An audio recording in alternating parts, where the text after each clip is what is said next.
Hiya, Kids Church. So, this is me by my front door. Look, there's my front door, and this is me. I'll tell you why. I'm waiting for the postman. Because it's Christmas, isn't it? It's December. So, I should be getting some Christmas cards, shouldn't I? And do you know what? Last week, after I told everyone about the fact I don't get advent calendars, the postman delivered me an advent calendar with chocolate in. Isn't that amazing? So, I'm waiting for the postman to come again. Okay? So, do you want to wait with me? Here we go.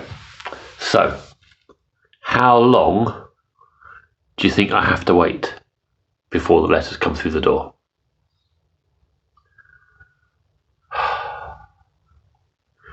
We're back to waiting, like our Advent thinking last week. But you know what? While I'm waiting for the postman, it made me think about the postman. Because I don't know if you ever see the postman doing their jobs, but they've got fairly bright red coats and they walk around with their letters and then they disappear. What do postmen do when they're not delivering post?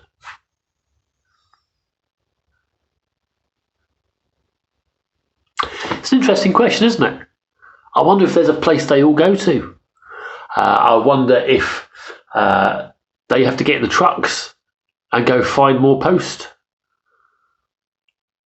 My postman still isn't here yet, but that's okay. Because while we're waiting, I've got some other stuff to talk to you about. So, postmen deliver messages, don't they?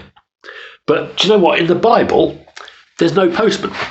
We don't have postman. We don't have post. No one delivers anything to Pilate or Mary or Peter or James or any of those other characters. There's no deliveries. There is no post service in the days when the Bible was being written. But there are messages. Now, do you know who gives the messages? Who brings the messages from God to his people? Well, the answer is angels. There's a Greek word for messenger, and it basically translates as angel. So there are angels in the Bible, and we see them in the Christmas story, and angels are God's messengers. They come and they deliver messages to people just as God tells them to. But we see them in the Bible, and the Bible describes them often as dazzling white, and often they're both male, and they're not really given a gender. They're not said if they're boys or girls, but they are very, very white and bright and dazzling. And anyone who sees them is always scared first. The first thing angels seem to say to almost anyone they talk to is, "Do not be afraid."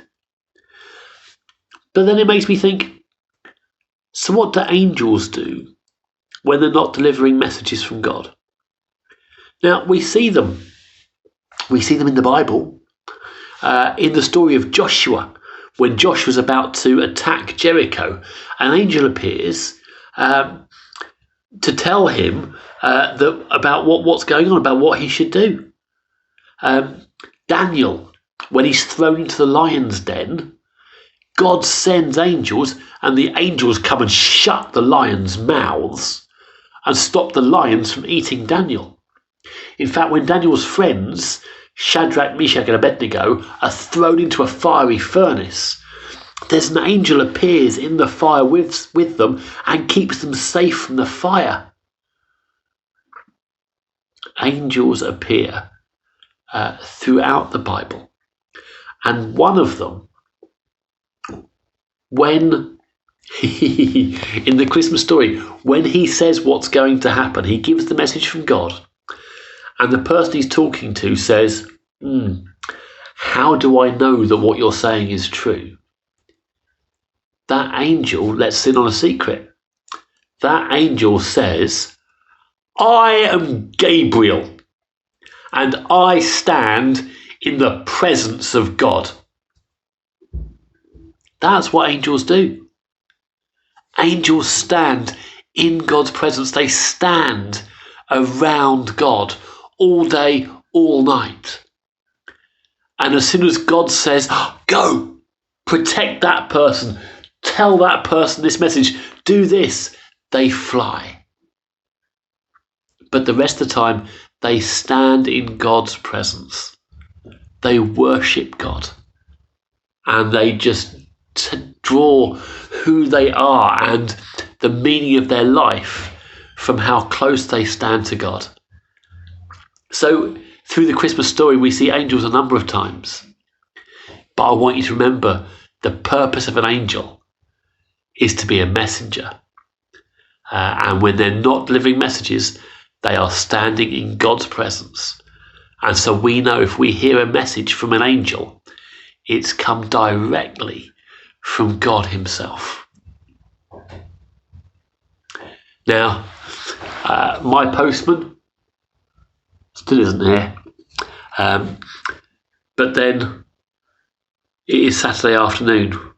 Well, I say Saturday afternoon, it's Saturday evening. And maybe he's watching Strictly Come Dancing. That's always a possibility, isn't it? So, shall we pray? And just ask God to speak to us in the next few weeks by his angels, to give us his messages and to help us know more of who he is. So get comfortable, get how you like to pray, and let's pray together. Almighty God, we thank you for your angels. We thank you for the way we've seen them save Daniel, encourage Joshua, protect Shadrach, Meshach, and Abednego, and bring your messages to all kinds of people, be it John, Mary, Joseph, Paul, all kinds of people, the disciples at the tomb. Would you help us to understand what it must be like to hear messages from people who've been in your presence? We ask that as we look at the Christmas story in the coming weeks, we'd know that these things are true, that these things are witnessed by those who stand in your presence and who see you all the time. Lord, we ask you to help us to see you more clearly. We ask it in Jesus' name. Amen.